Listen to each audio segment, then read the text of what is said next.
Milligan. Right.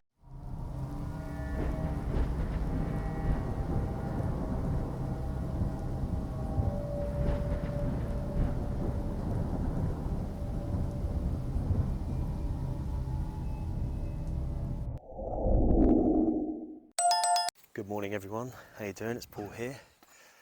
Now today I'm in Winchelsea Churchyard, which is in East Sussex, a little place near Rye. And I come here today to see the gravestone of Spike Milligan, the legend Spike Milligan. Now don't forget, if you like the video today, make sure you give it a thumbs up. If you haven't done so already, make sure you subscribe to the channel. And if you can, hit the little bell that gives you the notification, so each time I put a new video up, you will see that it's there. Look at this place, look. Beautiful. Okay, let's get into the history of him, shall we? Terence Alan Milligan, also known as Spike. Born on the 16th of April 1918 and died on the 27th of February 2002, was a British-Irish actor, comedian, writer, musician, poet and playwright, the son of an Irish father and an English mother. Milligan was born in India, where he spent most of his childhood, relocating in 1931 to live and work the majority of his life in the United Kingdom. Disliking his first name, he began to call himself Spike after hearing the band Spike Jones and his City Slickers on Radio Luxembourg. It's beautiful here, it's lovely. Now Milligan was the co-creator, main writer and principal cast member of the British radio programme The Goon Show. Very funny show if you haven't heard it. Performing a range of roles including Eccles and Minnie Bannister. He was the... Shut up, seagulls! He was the earliest born and the last surviving member of the Goons. Now Milligan parlayed success with The Goon Show into television. And it was a surreal sort of sketch show really, credited as a major influence on members of Monty Python team as well. No, the Monty Python Flying Circus, you must have heard that. The birds are doing my head in already. Milligan wrote and edited, and now the motorbike. Everyone's just going off today. Milligan wrote and edited many books, including Pacoon in 1963. Oh, shut up! And 7-volume autobiographical accounts of his time serving during the Second World War, beginning with his most popular, Adolf Hitler, My Part in His Downfall. Now Milligan was born in Agmandala in India, I hope I said that correct, on the 16th of April 1918. The son of an Irish father, Captain Leo Alfonso Milligan, who was serving in the British Indian Army. I'm just looking out for his grave while I'm walking around. His mother, Florence Mary Winifred, was English, and he spent his childhood in Pune, and later in Rangoon, capital British Burma. He was educated at the Convent of Jesus and Mary Pune, and later at St Paul's High School in Rangoon. Milligan performed as an amateur jazz vocalist, but before being sent abroad, he and fellow musician Harry Eddington, whose nickname was Edging Tong, inspired one of Milligan's most memorable musical creations, the Ying Tong song. If you haven't heard that, go and listen. During the Second World War, Milligan served as a signaller in D Battery, later 19 Battery. Milligan describes training with these guns in part 2 of Adolf Hitler, My Part in His Downfall. Can't believe he wrote 2 books on that and got away with it, can you? Claiming that during training, gun crews resorted to shouting "bang" in unison, as they had no shells which to practice with. Now Milligan returned to jazz in the late 1940s and made a precarious living with the Haw Trio and other musical comedy acts. He was also trying to break into the world of radio as a performer or scriptwriter. His first success in radio was as a writer for comedian Derek Roy's show. After a delayed start, Milligan, Peter Sellers, Harry Seacombe and Michael Bentine joined forces in a relatively radical comedy project, The Goon Show. Milligan married his first wife June Marlowe in 1952. Peter Sellers was his best man.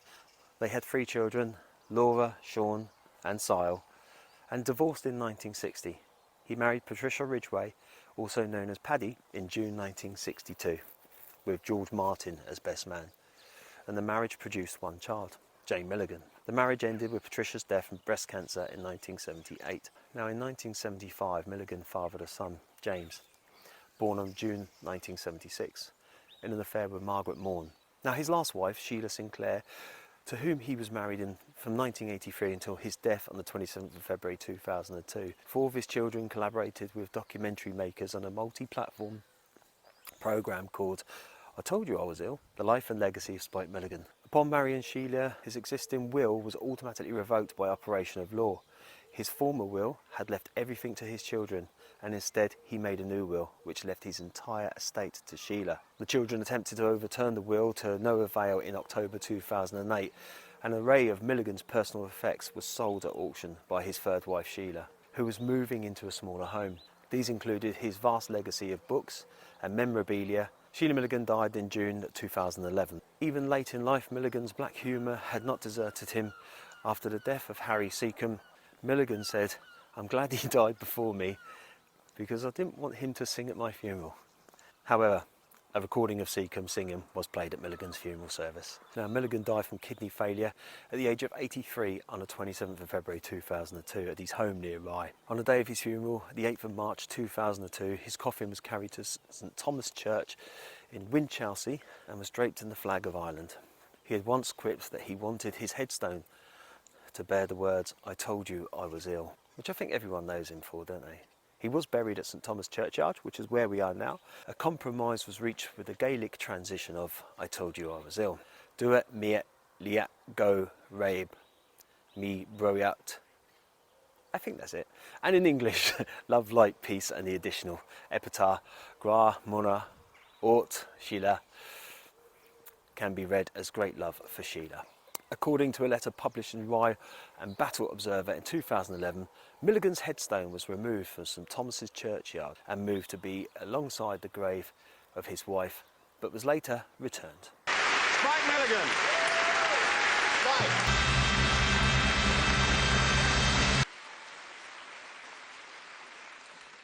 I was going to say, about bloody time.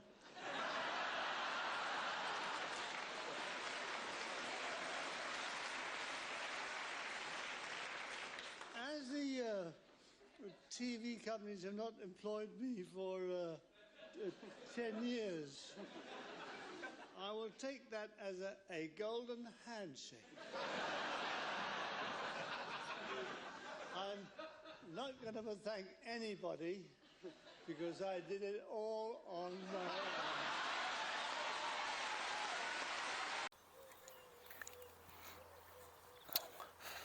I think it's that one there.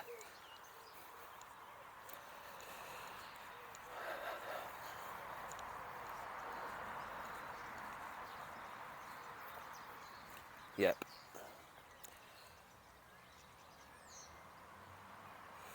Let's have a look.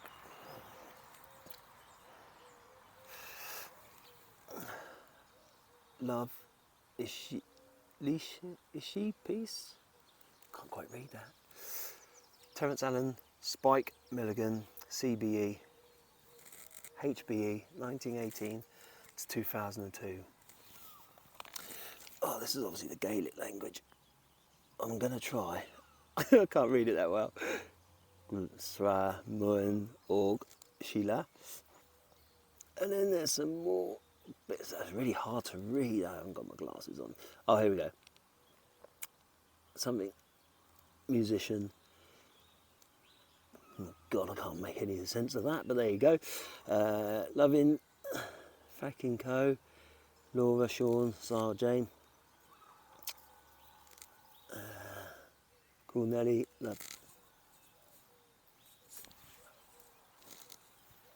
So I thought a bird just pooed on my head then, but it's rain.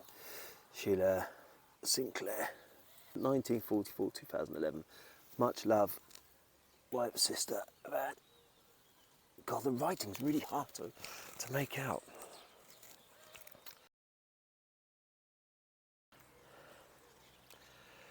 So we have it there. Spike Milligan's grave. He was big in his time in terms of writing and his comedy, you know, and when he done his radio, starting things off with the Goon, especially people like Peter Sellers, Harry Seacombe. They got quite big. I met Spike Milligan once. I'll tell you a little story here. If I can find the picture, I'll put it in as well. back in, can't remember, but I was a kid. He was appearing at a department store in Portsmouth called Alders or Lamport, one of the two. Can't remember. It did have a transition. Can't remember which one it was. Anyway, my parents took me down there to meet him, and he always stated that he hated Portsmouth for some reason. Fair enough, it's up to him. But I was a little kid, and he pulled me in close to him and he said, "Hey son, are you doing well at school?" And I went, "Yes." And he goes, "Are you at the top of your class?" I went, "Yes." He went, "Well, left and well, jump off." I thought, great, brilliant. Spike Milligan's just told me to jump off the top of my class. But that was his humour, you know, that is just quick-witted, funny. Good man. I like Spike Milligan. I thought he was really funny. Yeah, he was a very quick-witted and funny man. Clever man too, you know.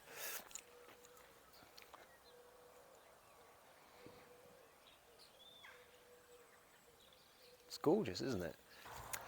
So yeah, Spike Milligan, top bloke, very funny.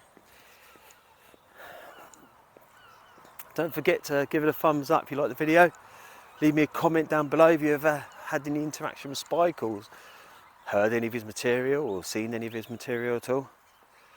And that's it for me here in Winchelsea Churchyard in Rye, East Sussex. Long drive, long drive. See you on the next one. Take it easy.